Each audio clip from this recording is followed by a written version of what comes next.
बात को जानते थे और जाने कैसे कैसे बातें भी करते। इसीलिए सासू माँ ने तीनों बहुओं को तुरंत अपने कमरे में बुलाया।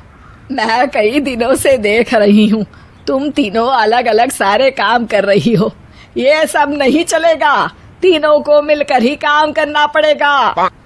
सास की बात सुनकर एकदम से बड़ी बहू बोल उठती है। नहीं मम्मी जी, मैं इन दोनों के साथ कुछ नहीं कर सकती। मैं इस घर की बड़ी बहू हूँ, फिर भी ये मेरा कहना बिल्कुल भी नहीं मानती। अरे जेठानी जी, जानबूझकर मुझे डबल काम करवाती है आप, और छोटी मुझसे टेढ़े मुंह ही बात करती है। इन दोनों के बीच हमेशा सैंडविच बन जाती है मेरी, और मैं हमेशा आलू की तरह बीच में मसली जाती हूँ। मम्मी जी, इन दोनों को लगता है कि मैं छोटी हूँ तो इनके पैरों तले दब जाऊंगी, लेकिन नहीं, मेरा भी उतना ही अधिकार है जितना इन दोनों का है। बड़ी आई दोनों मेरी चुगली करने के लिए, मुझे क्या कम समझ रखा है। तीनों बहू एक दूसरे से बहस करने लगती है और सास दोबारा ये देखकर टेंशन में आ जाती है और सबसे कहती है, चुप हो जाओ, अब से तुम तीनों सारे काम एक साथ करोगी, आंख बंद करके एक दूसरे की बात सुनोगी। तुम तीनों इस बात को गांठ बांध लो, वरना अगली छुट्टियों में तुम्हारा अपना मायके जाना कैंसिल। सास की बातें सुनकर डर के मारे तीनों हामी भर देती हैं। जी मम्मी जी, मैं समझ गई। हाँ मम्मी जी, जैसा आप कहें, आप जो कहेंगी मैं वही करूंगी। तीनों बहू सास की बात को गांठ बांध लेती है और वादा करती है कि अब से सारे काम वो तीनों एक साथ मिलकर ही करेंगी। ये सब देखकर सास खुश हो जाती है और वहां से चली जाती है। नीचे जाकर वो देखती है कि घर में शर्मा जी आए हुए होते हैं। सास जोर से आवाज लगाकर कहती है, अरे बहू, जरा चाय बनाकर तो लाना, शर्मा जी आए हैं। सास की बात सुनकर तीनों बहू तुरंत किचन की ओर भागती है और चाय बनाना शुरू कर देती है।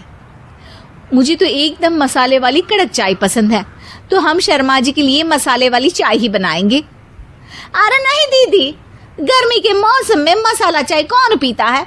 मैं तो शर्मा जी के लिए इलायची वाली चाय ही बनाऊंगी। ये कैसी बात कर रही हैं आप दोनों? मेरी मम्मी ने सिखाया है कि मेहमान को ज्यादा दूध और शक्कर वाली चाय देनी चाहिए, वरना वो घर वालों को कंजूस समझते हैं। तो मैं तो शर्मा जी को ऐसी ही चाय दूंगी। तीनों बहुएं अपने अपने तरीके से चाय में शक्कर, मसाला, पत्ती सब डाल देती है। उबलने के बाद तीनों मिलकर चाय बाहर लेकर जाती है और शर्मा जी और सासू माँ को देती हैं।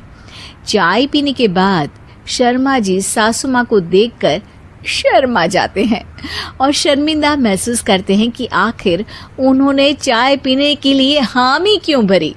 सासू माँ भी चाय पीना शुरू करती है और कहती हैं, अरे बहू, ये कैसी चाय बनाई है? चाय है या मीठे दूध की बासुंदी? हाँ, चाय अच्छी नहीं लगी क्या? कोई बात नहीं, हम पराठा बनाकर लाते हैं। चलो चलो अंदर। हाँ चलो, हाँ आती हूँ मैं भी। नहीं नहीं, मेरा पेट चाय ने ही चौपट कर दिया, वही काफी है। पराठे से पोपट नहीं करवाना, मैं तो चलता हूँ। शर्मा जी चुपचाप पतली गली से निकल जाते हैं। अगले दिन सास बहुओं से कहती है, अरे बहू, जाओ जाके ऊपर के गेस्ट हाउस की सफाई कर दो। कल हमारे यहाँ मेरे दूर के रिश्तेदार आने वाले हैं, तो पूरे कमरे को चमका देना, समझी? तीनों बहू सास की बात को मानकर ऊपर सफाई करने चली जाती हैं और तीनों कमरे की सफाई चालू कर देती है। बड़ी बहू मकड़ी के जाले साफ करती है, तो बीच वाली झाड़ू लगाना और छोटी वाली सर्फ डालकर जमीन धोना शुरू कर देती है। अरे दीदी, जेठानी जी, अभी मैंने पूरी फर्श धोई और आप फिर से धूल नीचे गिरा रही हैं। और मछली जेठानी जी, आप बिना झाड़ू की धूल यहाँ छटक रही हैं। अरे तीनों को साफ करना है, एक साथ सफाई करते हैं ना। अरे वही तो, हम साथ साथ हैं, घर साफ साफ है। तीनों बहू ऐसे ही काम में उलझ जाती है और 2 घंटे तक एक ही कमरे की सफाई करती रहती है। बहुत देर से अपनी बहुओं को ना देखने के कारण सास ऊपर कमरे में उन्हें देखने जाती है, लेकिन कमरे में घुसती ही वो गीली फर्श पर फिसलने के कारण नीचे गिर जाती है। ओरी मोरी मैया, हड्डी मरोड़ के रख दी। आए मेरी तो कमर ही टूट गई रे। तीनों बहुएं सास को उठाती हैं और बिस्तर पर सुला देती है। अरे मेरे हाथ पैर दर्द कर रहे हैं, दबा दो आराम मिलेगा। हाँ जी माँ जी। अरे जी माँ जी, जी माँ जी। और तीनों बहुएं एक साथ सास के हाथ को दबाना शुरू कर देती हैं। माँ की तो चीख ही निकल जाती है और नतीजा ये होता है कि सास के बचे हुए शरीर में भी दर्द उठ जाता है। हाय राम, ये क्या कर दिया तुम तीनों ने। अरे मेरी तो किस्मत ही फूटी है कि तुम जैसी बहुएं मुझे मिली। हे भगवान, पूरे शरीर में दर्द बढ़ गया है। अब तो पता नहीं कि चल भी पाऊंगी या नहीं। माफ करो, मुझे गलती हो गई मुझसे कि तुम तीनों को एक साथ काम करने के लिए बोला। सोचा था तीनों मिलके अच्छे से काम करेगी, लेकिन बड़े बुजुर्ग सही कहते थे कि 3 तिगाड़ा काम बिगाड़ा। तुम लोगों ने ये बात ना आज साबित करके दिखा दी। तुम तीनों को तो समझाना यानी मानो भैंस के आगे बीन बजाना है।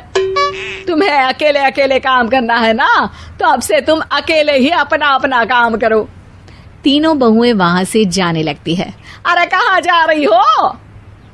आप ही ने तो कहा कि अपना अपना काम करो, तो मुझे मुल्तानी मिट्टी लगानी है। अरे मुझे भी तो नेल पॉलिश लगानी है। मुझे ना मेहंदी लगानी है। सास अपना सर पीट लेती है और कहती है, अरे मुझे भी लगाना है कुछ। क्या माँ जी? क्या माँ जी? क्या माँ जी? तुम्हारे घर वालों को फोन तुम्हारी हरकतें बताने के लिए।